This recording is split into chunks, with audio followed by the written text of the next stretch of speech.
was with us all the time. And the other thing is just a really smart, very highly intelligent, very thoughtful lady.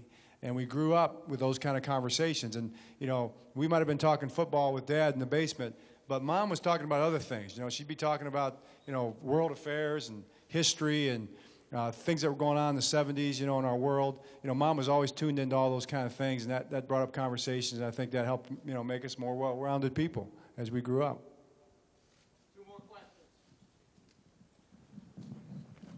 Ryan Baker from WBBM-TV in Chicago. Jim, this is for you. How much did your days in Chicago, specifically under Coach Ditka, shape you in your coaching career? And as an audible, if it's okay to call one, John, how tough was it for you as a big brother to see the coach lay into Jim back in that Vikings game in '92?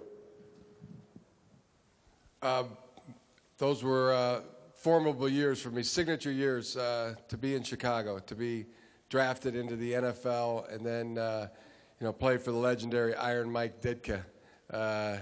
It doesn't get any better than that. And spent 7 years, you know, a lot of great years, a lot of great games, high highs, you know, doesn't get any better than this kind of feeling.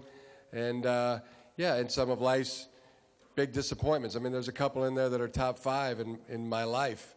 But I mean, that's football, you know, that's life. So, but I look back on that, you know, what did it mean to me, you know, the shaping the rest of my life, what the Chicago Bears organization and the people I met there and Coach Ditka did for me, I mean, enormous. I don't know a percentage to put on it, but as I can say, I mean, those were signature years for me.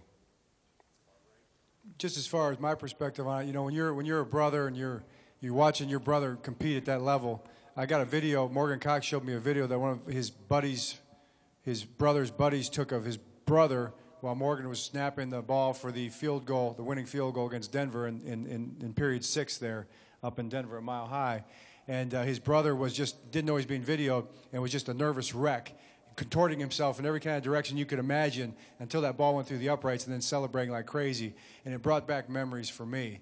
And I can remember just living and dying along with our parents and Joni with every single snap that Jim ever took as an NFL football player, whether it was Chicago or Indianapolis or all the other places he was at.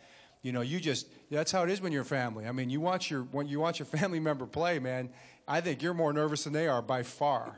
And that's how I always felt, and always was just completely and enormously proud of what he was doing as a player and how he was competing, and even in the moment you just mentioned, you know, I think the greatest moment for me through that whole thing was maybe a couple years later, I gained so much respect for Coach Ditka, and I don't really know Coach that well other than just admiring him and knowing what Jim says about him.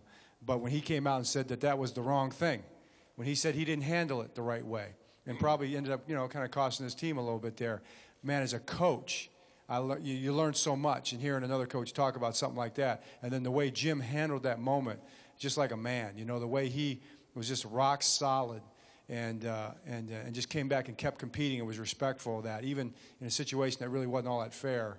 You know, I learned a lot at the time, and I would think a lot of players would have too if they understand how he handled that situation. It was more than fair, you know. Just shouldn't have thrown the interception. That was. Still kicking myself for that.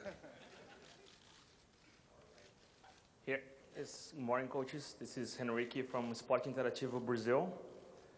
Throughout the week, we talked to the players and we heard lots of stories of conversations that you had with your players.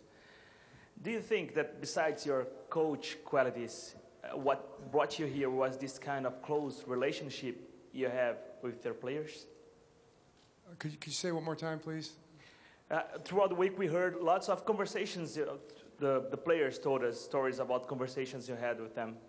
And I felt that they really think you were with them, that you have a close relationship with them. Do you think that besides your coach qualities, this is what brought you here today? This is what brought you to Super Bowl, this close relationship with their players? Well, you know, it's part of it. What brought us here is a lot of guys playing really well, you know, and playing good football and winning football games. And we got, you know, just like they do, we've got a rough, tough, you know, hard-playing, well-disciplined football team that made plays when they had to. That's really what got us here. good coaches coaching really well. And you know, but we learned growing up, I mean, if you're going to be a teacher, all the great teachers make it about their students, right? And I think, you know, our dad told us that coaches are teachers first, and that's what you are. And I know Jim has great relationships with his players. You know, you would always like to think as a coach you would strive for that, and that's really important. And anytime a player knows that a coach is in his corner, has his back, wants what's best for him, wants to see him do well, you know, you're going to be more effective, and a player is going to appreciate that.